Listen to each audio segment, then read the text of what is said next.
Hey guys, Brian Bush, Top Crop Alliance.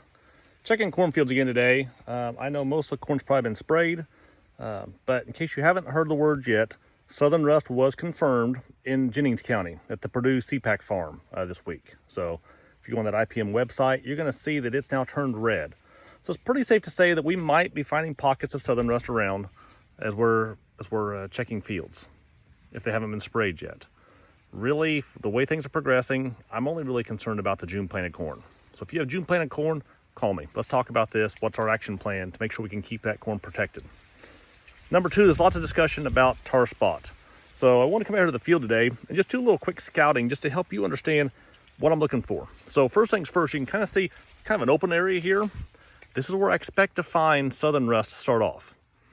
For whatever reason, those spores are really light, so as they kind of blow across the top of the canopy, you get an open spot like this, that's where the spores typically drop. The wind kind of dips in here, you're gonna find the spores down there. A little bit lower in the canopy to start with, kind of the flatter part of the leaf. So, for example, I'm gonna look on this leaf right here, to get around here, because it's kind of flattened out right here. You can kind of see that. What are we seeing here? Gray leaf spot. Some black specks. I've gotten several pictures from you guys about black specks. Again, lick your thumb, rub on there, those black specks disappear. It's not tar spot. So I've been rubbing lots of things out here trying to find tar spot, have not found any yet. Have not found any southern rust yet. But between insects, one more thing that's kind of interesting. Kind of look at this leaf here. Kind of see kind of they call this a mottled appearance, back and forth. You flip these leaves open, a lot of cases we're gonna find spider mites right there. You can kind of see some little webbing back there. That just tells us spider mites are really only a problem in extremely hot and dry conditions. So it just tells us that we were that hot and that dry. That we're seeing some color disformations, color issues, I guess you'd say, in the corn from spider mites. So lots of things to be looking for out here. This cornfield planted about May 16th. The corn, the kernels are about milk stage. So we can still got about 5 more weeks of grain fill to go till we hit black layer.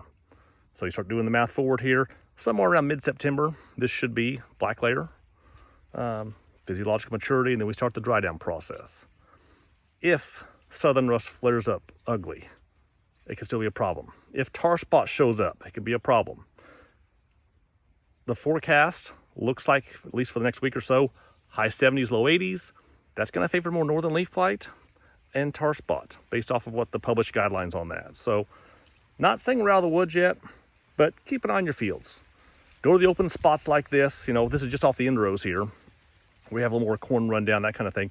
That's where the southern rust lesions are going to show up first in the field before they move throughout. Quick reminder, southern rust loves hot and wet.